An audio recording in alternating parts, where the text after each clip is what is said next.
Camille ko na pagkamalang nepo baby, nilinaw, walang kinalaman kina Claudine ko, ni hindi magkakilala.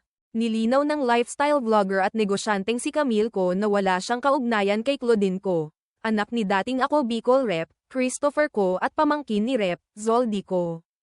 Nakasalukuyang kontrobersyal dahil sa isyong may kinalaman sa mga flood control projects.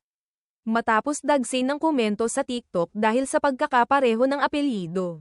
Agad nag-post si Camille sa X at sinabing hindi siya kamag-anak o konektado sa pamilya ko. Binigyang diin niya na hindi siya, heiress, kundi isang hardworking queen na pinaghirapan ang sariling tagumpay. Si Camille ay kilala sa fashion, beauty, at lifestyle content. Habang si Claudine ay nakaugnay sa politika at isyong pinansyal. Ipinakita ng insidenteng ito kung gaano kabilis kumalat ang maling impormasyon online at kung paanong simpleng apelyido lang ay nagdudulot ng kalituhan at maling akala.